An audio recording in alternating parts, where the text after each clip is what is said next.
ओम शांति। आज हम 4 नवंबर की मुरली सुनकर चारों युगों की कमाई जमा करने का लक्ष्य रख मुरली सुनेंगे। तो बाबा कहते हैं, मीठे बच्चे, तुम्हें सदैव याद की फांसी पर चढ़े रहना है। याद से ही आत्मा सच्चा सोना बनेगी। भाई, याद की फांसी पर चढ़े रहने का मतलब क्या हुआ? जैसे फांसी पर चढ़ने के बाद किसी भी व्यक्ति का संबंध, पुराना संबंध, पुराने ख्यालात सब खलास हो जाते हैं। उसी प्रकार इस दुनिया के, देह के, दौलत के जितने भी आकर्षण वाले संबंध हैं, सब संबंधों की याद से मुक्त होकर एक बाबा की याद में रहना, उसे कहेंगे याद की फांसी पर चढ़े रहना। याद से ही आत्मा सच्चा सोना बनेगी। सच्चा सोना 24 कैरेट। जब तक प्यारे बाबा की याद नहीं आएगी, बाबा की याद माना जैसे बाबा हैं, क्या मैं वैसा ही बना हूँ। क्योंकि सत्यम शिवम सुंदरम कहते हैं, बाबा पूरा सच्चा है, तो पूरा सच्चा मैं बना हूँ। 1 सेकंड, मिलियन सेकंड भी अगर मुझे देह का भान आ रहा है, इसका मतलब मैं सच्चा सोना नहीं बना हूँ। तो बाबा की याद मतलब विदेही अवस्था। देह का जरा भी बंधन नहीं। फिर प्रश्न है, कौन सा बल क्रिमिनल आँखों को फौरन ही बदल देता है?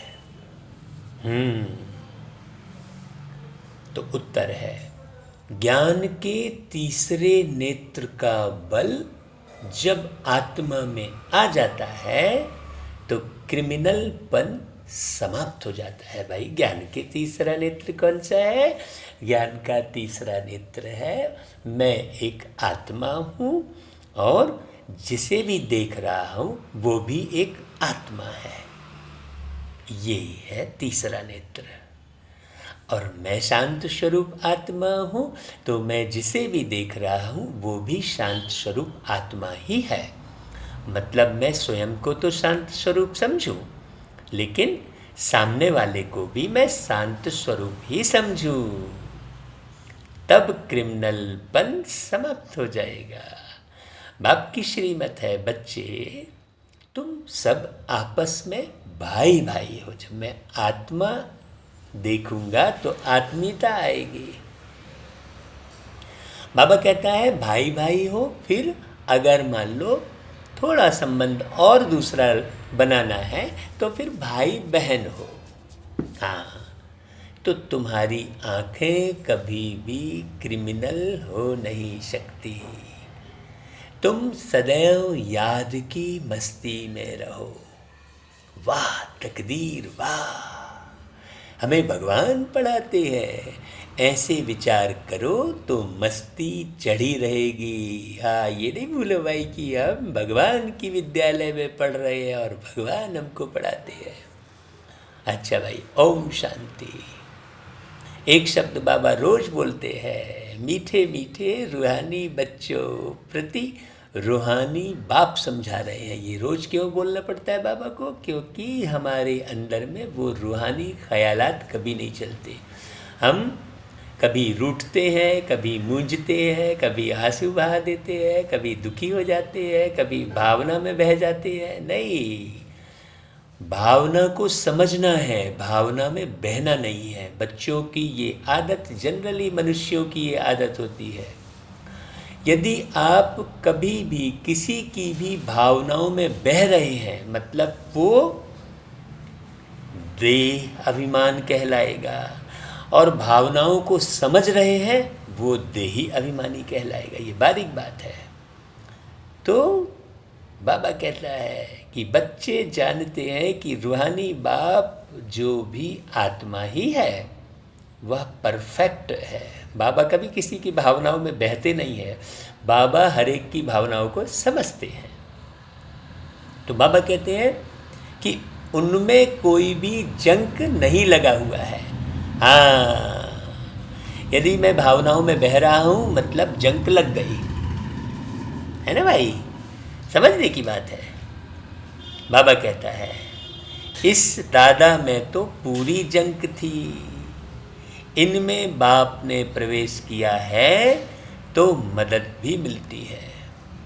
मूल बात है 5 विकारों के कारण आत्मा पर कट चढ़ने से इम्प्योर हो गई है। तो जितना जितना बाप को याद करेंगे कट उतरती जाएगी, जितना जितना बाप को याद करेंगे। हाँ, बाप को याद करेंगे मतलब बाबा के गुणों को देखेंगे, बाबा की भावनाओं को समझेंगे।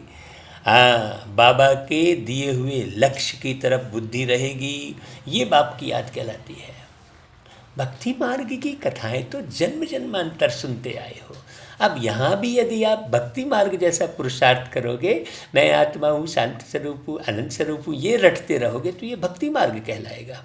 या तो कोई एक सोमान को ले लिए, उसको 108 बार लिख रहे हो, 1000 बार लिख रहे हो, तो ये भक्ति मार्ग कहलाएगा ना। हमें समझने की ज़रूरत है।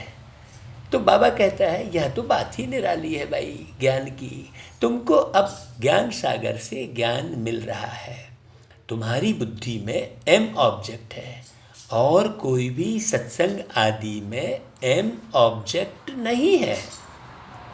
हाँ, इसी दुनिया का एम ऑब्जेक्ट नहीं रखते, एक जीवन का एम ऑब्जेक्ट नहीं रखते। लोग भटकते हैं, ये देखना है, वहाँ जाना है, ऐसा करना है, दुनिया भर का।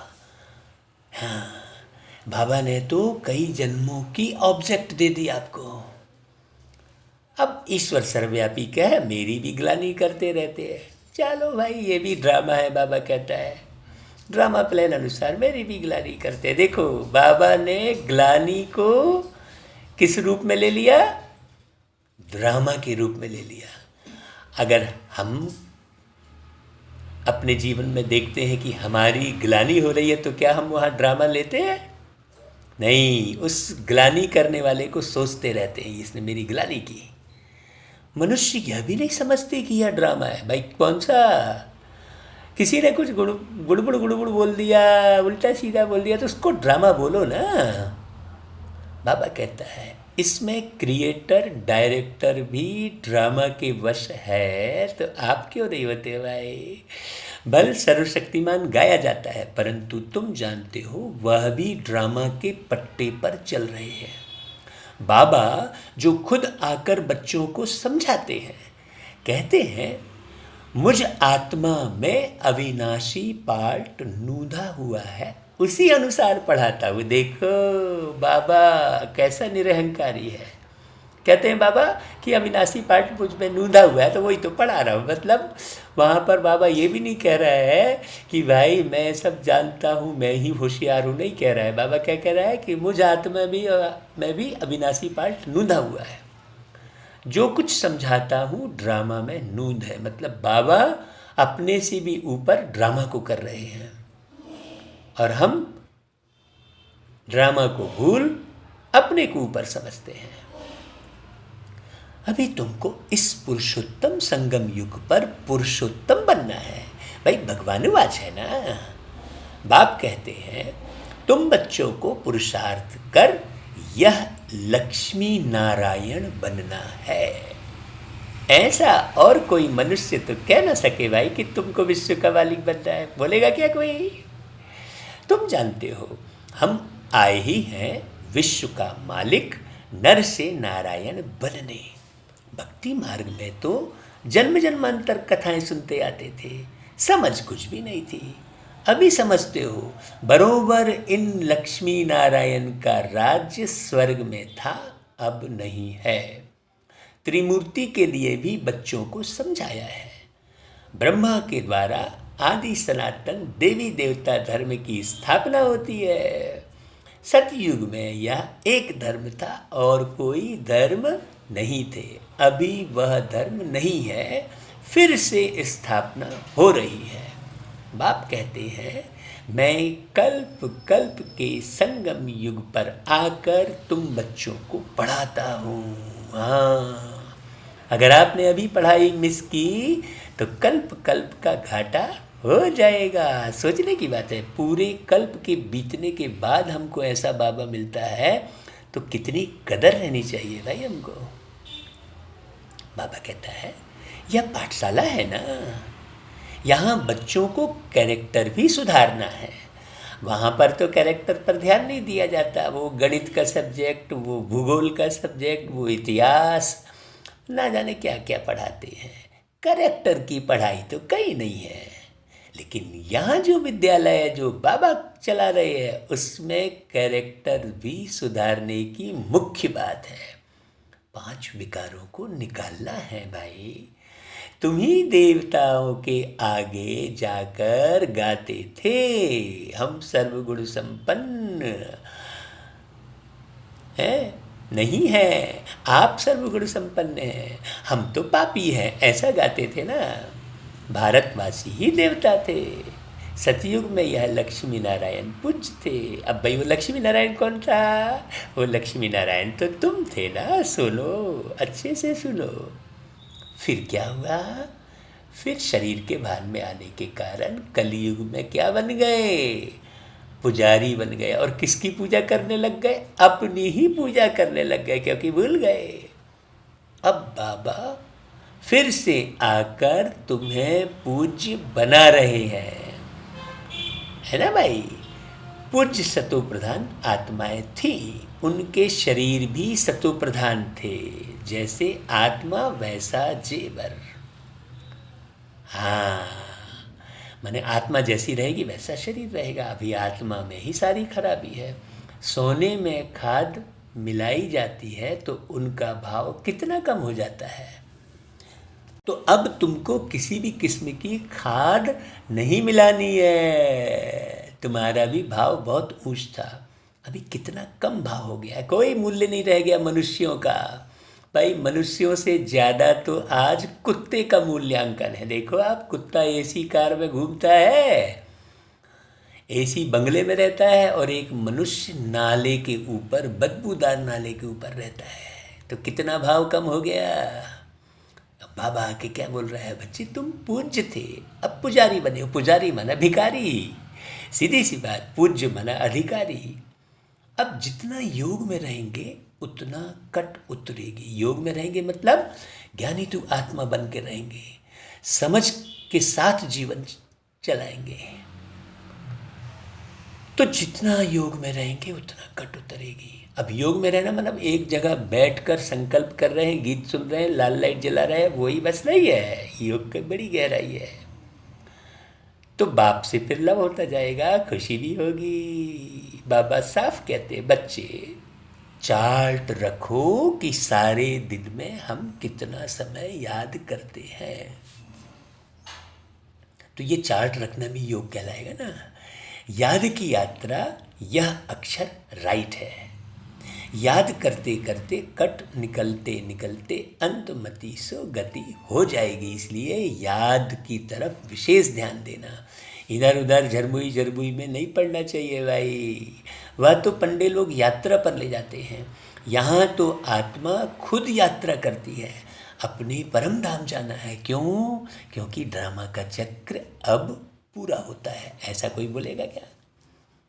यह भी तुम जानते हो कि यह बहुत बहुत गंदी दुनिया है। परमात्मा को तो कोई भी नहीं जानते, न जानेंगे।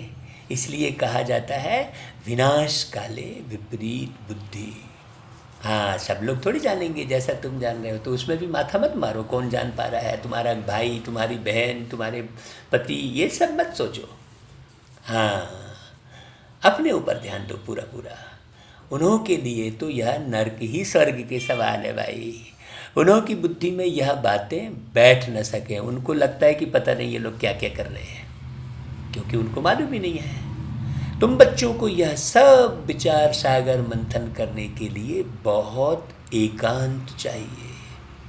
बाबा कहता है यहाँ तो एकांत बहुत अच्छी है, इसलिए मधुबन की महिमा है। बच्चों को बहुत खुशी होनी चाहिए, हम जीव आत्माओं को परमात्मा पढ़ा रहे हैं। कल्प पहले भी ऐसे पढ़ाया था, याद करो, कल्प पहले भी ऐसे पढ़ाया था। कृष्ण की बात नहीं है, वह तो छोटा बच्चा था।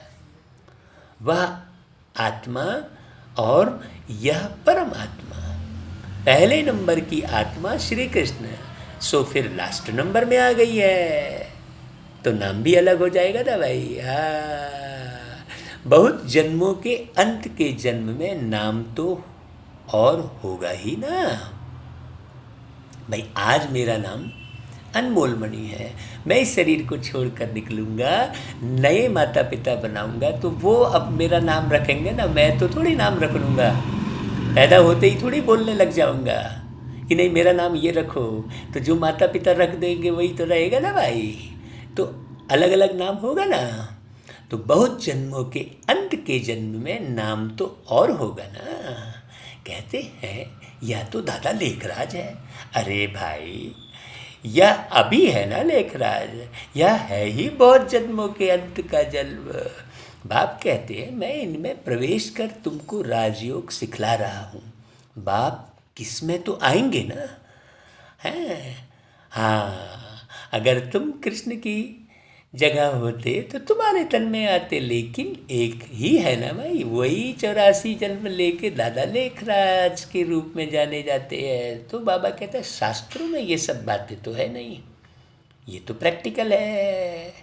बाप तुम बच्चों को पढ़ाते हैं, तुम ही पढ़ते हो, ये कितनी घमंड की बात हो गई। वाह, ये शुद्ध घमंड रखो। यदि आपको घमंड करने की आदत है, छूट नहीं रहा है घमंड, तो ये वाला घमंड एडॉप्ट कर लो ना भाई। ये मुझे भगवान पढ़ाते हैं, ये शुद्ध घमंड है, इससे फ़ायदा है। और यहाँ के करोड़ों के का घमंड करना, यहाँ की योग्यता का घमंड करना, ये तो बेकार की बात है। बाबा कहता है फिर सतयुग में यह ज्ञान होगा नहीं, वहाँ है प्रारब्ध। बाप संगम पर आकर यह नॉलेज सुनाते हैं, फिर तुम पद पा लेते हो। यह टाइम ही है बेहद के बाप से बेहद का वर्षा पाने का। इसलिए बच्चों को कभी गफलत नहीं करनी चाहिए। हाँ, बाबा कहता है देखो बच्चों, माया गफलत बहुत कराती है, फिर समझा जाता है उनकी तकदीर में नहीं है। बाप तो तदबीर कराते हैं। हाँ, बाप तकदीर नहीं बनाते, बाप जो है आपको तदबीर सिखाते हैं। तकदीर में कितना फ़र्क पड़ जाता है, कोई पास कोई नापास हो जाते हैं। डबल सिरताज बनने के लिए पुरुषार्थ करना पड़े। हाँ, डबल सिरताज बनने के लिए डबल पुरुषार्थ करना पड़े। बाप कहते हैं गृहस्थ व्यवहार में बल रहो। लौकिक बाप का कर्जा भी बच्चों को उतारना है, लॉफुल चलना है। यहाँ तो सब है बेकायदे। हाँ, बाप को ही मारने में पीछे नहीं होते। तो बाबा कहता है तुम जानते हो हम ही इतने ऊंच पवित्र थे, फिर गिरते आए हैं, अब फिर पवित्र बनना है। प्रजापिता ब्रह्मा के बच्चे सब बीके हो तो क्रिमिनल दृष्टि हो न सके। क्यों? क्योंकि तुम भाई बहन ठहरे ना। तो दृष्टि देखो। हाँ, किसी भी नारी देह को देखा तो दृष्टि में अंदर में सोच क्या आई, जो अंदर की सोच है, जो संकल्प है, वही दृष्टि की बात कर रहे हैं। यह बाप युक्ति बताते हैं। तुम सब बाबा बाबा कहते रहते हो तो भाई बहन हो गए ना। भगवान को सब बाबा कहते हैं ना, आत्माएं कहती हैं हम शिव बाबा के बच्चे हैं। फिर शरीर में है तो भाई बहन ठहरे, बाकी तो भाई भाई कहेंगे। फिर हमारी क्रिमिनल आई क्यों जाए। अब दुनिया में आप किसी नारी को भाई कह दोगे तो अच्छा नहीं लगेगा, इसलिए बहन कहने से अच्छा लगेगा, लेकिन है तो वास्तव में भाई भाई। तुम बड़ी बड़ी सभा में यह समझा सकते हो तुम सब भाई भाई हो, फिर प्रजापिता ब्रह्मा द्वारा रचना रची गई तो भाई बहन हो गए, और कोई संबंध नहीं। हम सब एक बाप के बच्चे हैं। हाँ, एक बाप के बच्चे समझने से फिर रियल लव होगा। एक बाप के बच्चे फिर विकार में कैसे जा सकते हैं? भाई भाई भी हैं तो भाई बहन भी हैं। बाप ने समझाया है, बच्चे यह आँखें बहुत धोखा देने वाली हैं। आँखें ही अच्छी चीज़ देखती है तो दिल होती है ना। अगर आँखें देखेंगी नहीं तो तृष्णा भी नहीं उठेगी। भाई देखा, अरे कोई साड़ी अच्छी लग रही है, हाँ तो लेने की इच्छा हो गई। अब ज़रूरत है या नहीं है, भले देखो माताओं बहनों के वार्डरोब में सैकड़ों साड़ियाँ पड़ी रहती हैं, लेकिन बाज़ार में गए और कोई अच्छी साड़ी नई किस्म की दिखी तो झट लेने की इच्छा हो जाएगी। फिर ये नहीं देखेंगे कि भाई मेरे पास सैकड़ों साड़ी है, मैं और काहे लेने चली। नहीं, दूसरे का भी तो ख्याल रखो, भाई मेरे पास सैकड़ों है, दूसरे भी लेंगे, अभी पहले वो तो यूज़ कर लूँ। लेकिन नहीं, वार्डरोब भरता चला जाता है। इसे तृष्णा कहेंगे। इन क्रिमिनल आँखों को बदलना, ये भी एक प्रकार की फिर हम दूसरे का ख्याल ही नहीं कर रहे हैं, सब घर हमारा ही भर रहा है। देखो आजकल के घरों में सामान पटा पड़ा रहता है। बाज़ार में भी देखो कितने काम का सामान पटा है तो कितने बेकार का सामान पटा पड़ा है। सामान ही सामान से भरी है दुनिया। हाँ, बाबा कहता है भाई बहन विकार में तो जा नहीं सकते, वह दृष्टि निकल जानी चाहिए। तो बाबा वस्तु का भी उदाहरण दे रहे हैं, क्योंकि जहाँ जहाँ हमारी, क्योंकि वो वस्तु भी तो 5 तत्व का है और ये शरीर भी 5 तत्व का है कहते हैं। बाबा कहते हैं ज्ञान के तीसरे नेत्र का बल चाहिए। आधा कल्प बच्चे इन आँखों से काम किया है। अब बाप कहते हैं यह सारी कट निकले कैसे? हाँ, जब तुम तीसरी आँख का उपयोग करोगे। इन 2 आँखों से तो आधा कल्प काम करते आए, अब तीसरी आँख का उपयोग करो कहते हैं बाबा। हम आत्मा जो पवित्र थी उसमें कट लगी है। जितना बाप को याद करेंगे उतना बाप से लव जुटेगा। पढ़ाई से नहीं, याद से लव जुटेगा।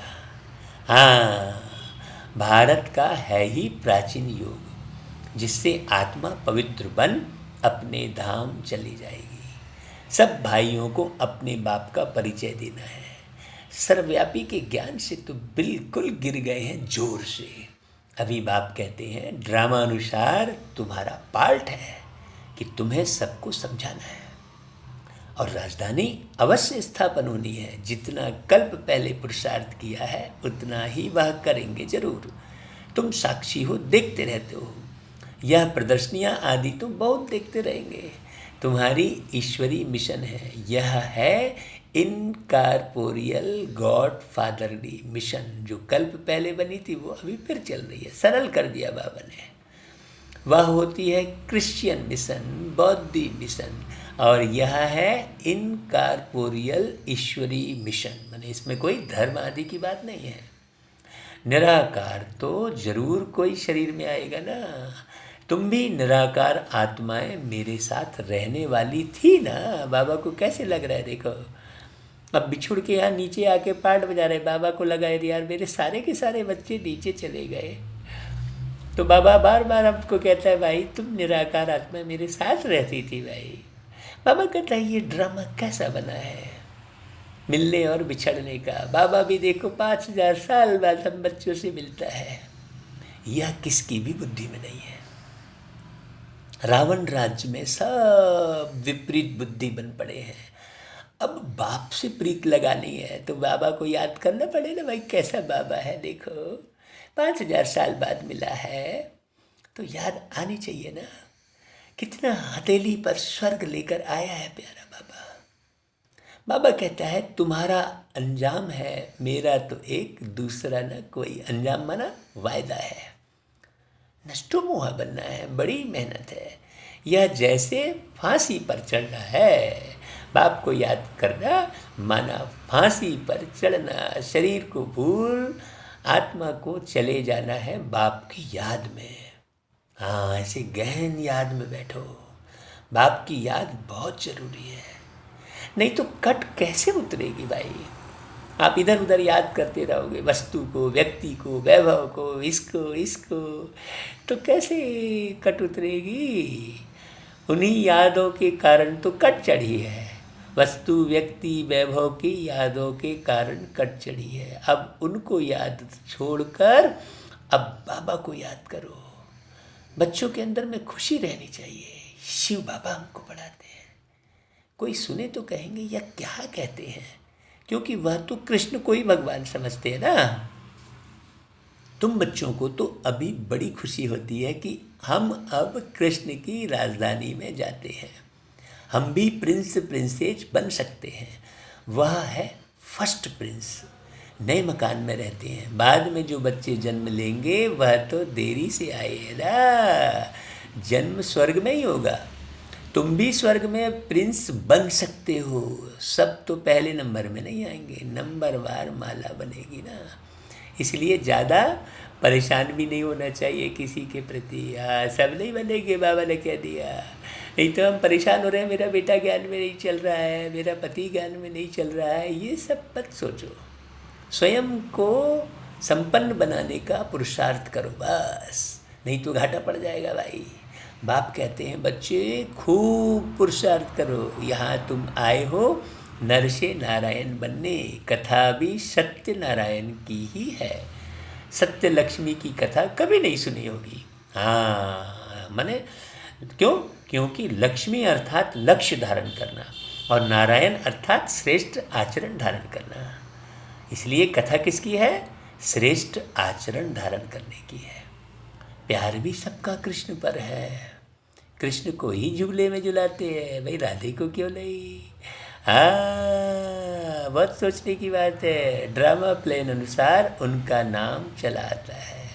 तुम्हारी हमजिन्स तो राधे है, फिर भी प्यार कृष्ण से है। उनका ड्रामा में पार्ट भी ऐसा है। बच्चे हमेशा प्यारे होते हैं ना। बाप बच्चों को देख कितना खुश होते हैं। बच्चा आएगा तो खुशी होगी, बच्ची आएगी तो गुटखा खाते रहेंगे। हाँ, आज की दुनिया में यही होता है। कई तो मार भी देते हैं। हाँ, अगर बच्ची पैदा हुई, लड़की पैदा हुई तो उसको मार देते हैं। आजकल तो भ्रूण का ही पता लगा के मार देते हैं। और गिर गई है दुनिया। और हाँ, रावण के राज्य में कैरेक्टर्स का कितना फर्क हो जाता है। गाते भी हैं आप सर्वगुण संपन्न हैं, हम निर्गुण हैं। अब बाप कहते हैं अरे भाई फिर से ऐसे गुणवान बनो, खाली गाने से थोड़ी हो जाएगा।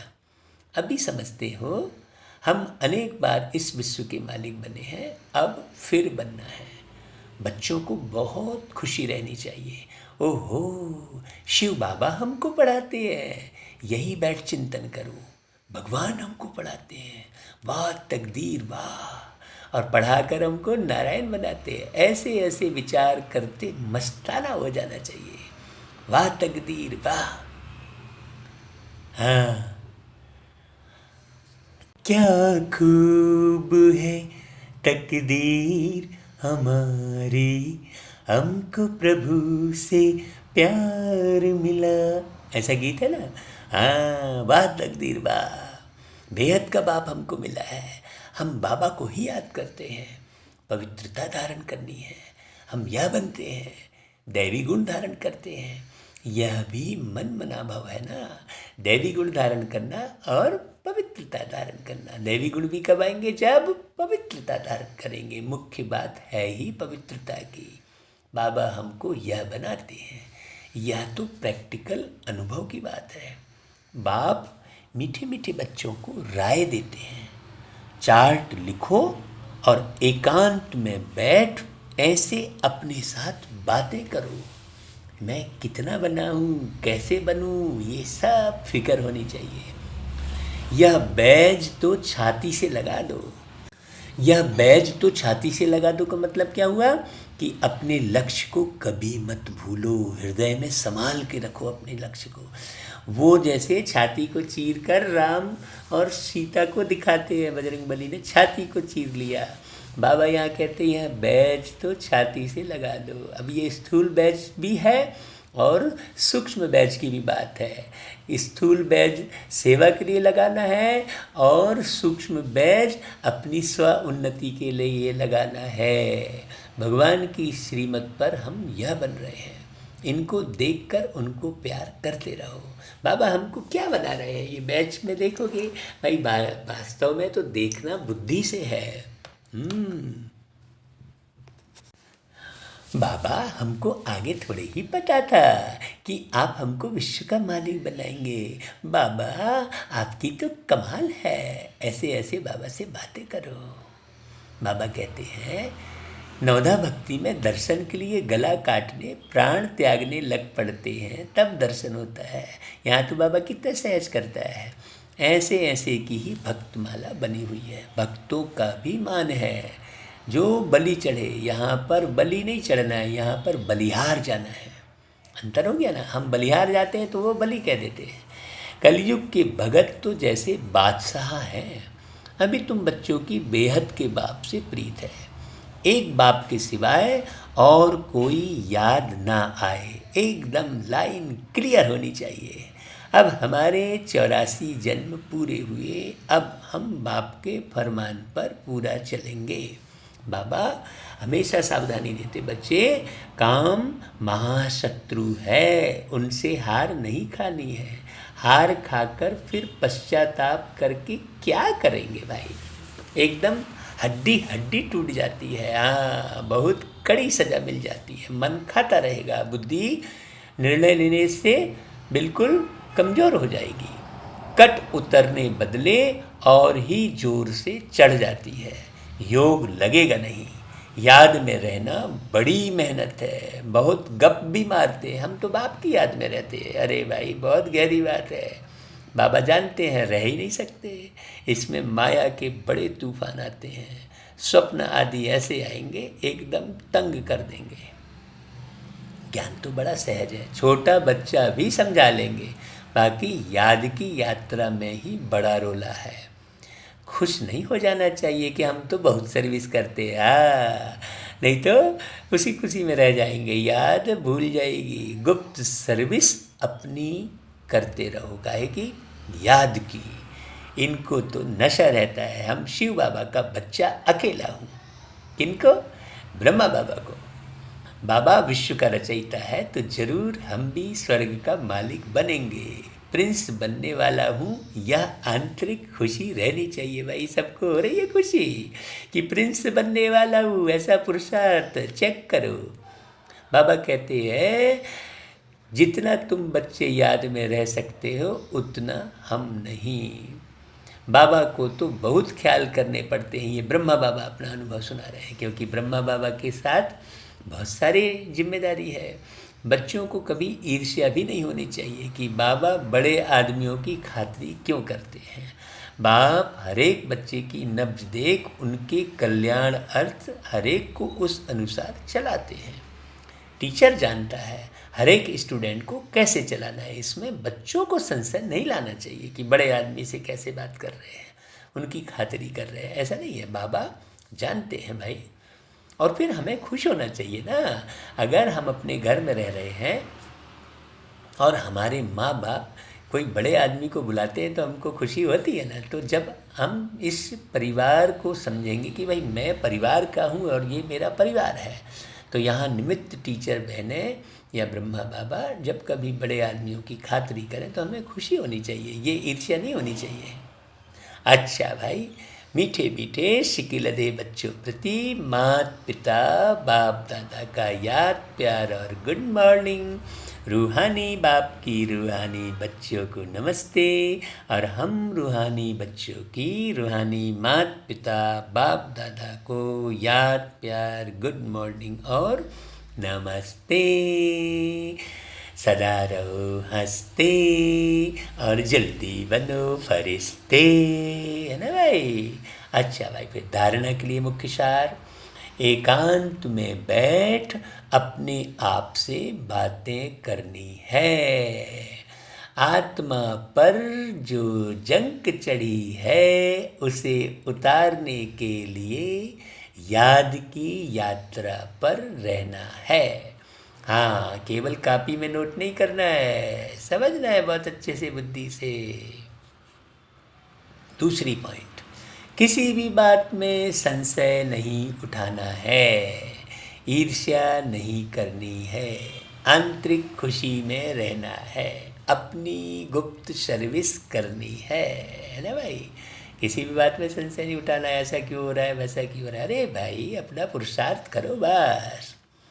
फिर वरदान, सेवा करते उपराम स्थिति में रहने वाले योग युक्त युक्ति युक्त सेवाधारी भव। हाँ, जो योग युक्त युक्ति युक्त सेवाधारी हैं वह सेवा करते भी सदा उपराम रहते हैं, मतलब सेवा के परिणाम को नहीं देखते। सेवा की भूल गए और अब आगे नई सेवा में, बेहतर सेवा में लग गए। ऐसे नहीं, सेवा ज़्यादा है इसलिए अशरीरी नहीं बन सकते, लेकिन याद रहे कि मेरी सेवा नहीं, बाप ने दी है तो निर्बंधन रहेंगे। ट्रस्टी हूँ, बंधन मुक्त हूँ, ऐसी प्रैक्टिस करो। अति के समय अंत की स्टेज कर्मातीत अवस्था का अभ्यास करो। अब भाई कर्मातीत अवस्था क्या होती है, इस पर विचार सागर मंथन करना, और अगर ना समझ में आए तो फिर पूछना। फ़ोन पर भी बात कर सकते हैं आप कि भाई कर्मातीत अवस्था किसे कहते हैं। बाबा की एक एक शब्द का अर्थ जरूर निकालना चाहिए। हाँ, जैसे बीच बीच में संकल्पों की ट्रैफिक को कंट्रोल करते हो, ऐसे अति के समय अंत की स्टेज का अनुभव अभी से करो, तब अंत के समय पास विद आनर बन सकेंगे। हाँ, तैयारी अभी से करनी पड़ेगी ना, गहन गंभीर। ये नहीं सोचो कि कब विनाश होगा, अरे अभी तक तो बोल रहे थे विनाश हो जाएगा, अभी तक तो हुआ नहीं है, तो विनाश का काहे इंतजार कर रहे हो भाई, अपना निर्माण करो ना। अच्छा भाई, फिर स्लोगन, शुभ भावना कारण को निवारण में परिवर्तन कर देती है। हाँ, इसलिए हमेशा शुभ भावना रखो हर एक के प्रति, तो कैसा भी कारण आएगा तो आपकी शुभ भावना से निवारण हो जाएगा। ठीक है, शुभ भावना ही बहुत अच्छी विधि है किसी भी कारण को निवारण में परिवर्तन करने के लिए। अच्छा भाई, ओम शांति।